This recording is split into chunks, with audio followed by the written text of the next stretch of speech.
Assalamualaikum warahmatullahi wabarakatuh. Di sini saya Muhammad Ilwakbar dari kelas C dengan NPM 235 dan 109. Di sini saya akan menjelaskan tentang arsitektur organisasi komputer dan konsep storage program.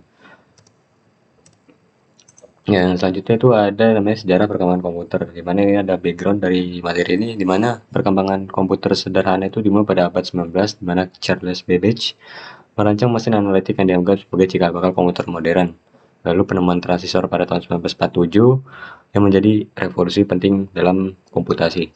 Lalu yang selanjutnya itu adalah perkembangan selanjutnya yang mengarah pada integrasi sirkuit atau IC dan mikroprosesor yang memungkinkan komputer menjadi semakin kecil, cepat, dan murah. Lalu selanjutnya ada komponen dasar arsitektur komputer. Pertama itu ada prosesor utama atau CPU, yang mana kepanjangan CPU adalah Central Processor Unit, di mana sebagai otak komputer yang melakukan perhitungan dan mengambil keputusan berdasarkan instruksi yang ada dalam program. Yang kedua ada memori utama atau random access memory, di mana menyimpan data dan instruksi yang sedang diproses oleh CPU untuk memungkinkan pengaksesan lebih cepat. Lalu yang ketiga ada penyimpanan sekunder, di mana perangkat penyimpanan massal seperti hard disk atau SSD untuk menyimpan data dan program secara permanen dan terstruktur. Yang terakhir ada antarmuka input atau output atau I/O. Di sini memungkinkan interaksi antara komputer dengan pengguna yang melalui keyboard, mouse, layar, dan lain-lainnya. Lalu sini ada sistem bilangan dan representasi, di mana bilangan sini adalah sebuah fondasi dasar dalam organisasi komputer, di mana komputer menggunakan sistem bilangan biner yaitu 0 dan 1 mewakili semua informasi. Bilangan biner ini dikelompokkan menjadi unit-unit data yang disebut byte, bit, byte, dan seterusnya. Di mana sini ada bilangan bulat, bilangan pecahan, karakter teks, dan instruksi kode, yang dimana komputer menggunakan berbagai format untuk menyimpan dan memproses data, seperti bilangan bulat, bilangan pecahan, karakter teks, dan instruksi kode. Lalu lalu selanjutnya ada organisasi unit proses sentral atau CPU, yaitu arsitektur CPU yang pertama terdiri dari CPU, yang mana CPU sendiri terdapat ALU atau aritmatika logika, lalu ada unit kendali CU dan register ALU yang melakukan operasi aritmatika dan logika, sementara CU mengatur aliran instruksi dan pengambilan data dari memori.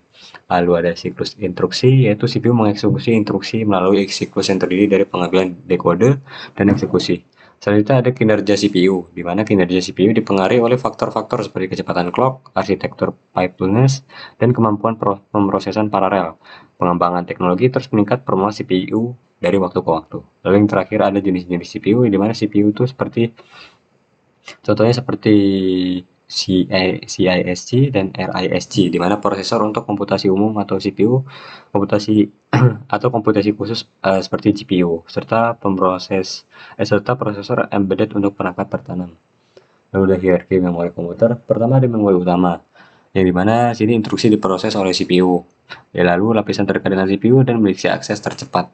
Lalu yang kedua ada cas, di mana cas memiliki lapisan memori perantara antara CPU dan memori utama.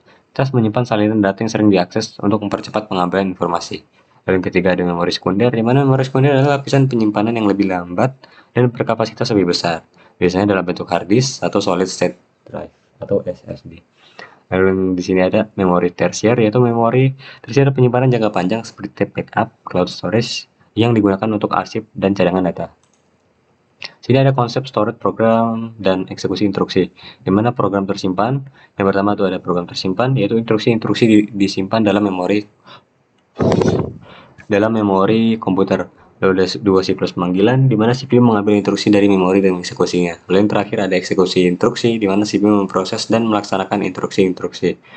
Lalu konsep storage program sendiri adalah memungkinkan komputer untuk menyimpan instruksi program dalam memori, sehingga CPU dapat mengambil dan mengeksekusi instruksi tersebut secara berurutan. Ini memungkinkan komputer untuk menjalankan berbagai program yang berbeda dengan fleksibilitas yang lebih tinggi dibandingkan dengan mesin khusus yang hanya dapat menjalankan satu program tertentu. Lalu ada antarmuka input atau output I/O. Di sini perangkat input seperti keyboard, mouse, scanner memungkinkan pengguna berinteraksi dengan komputer.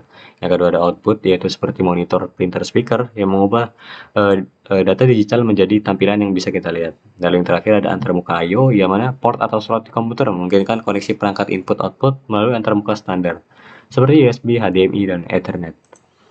Lalu ada yang selanjutnya ada sistem operasi dan manajemen sumber daya.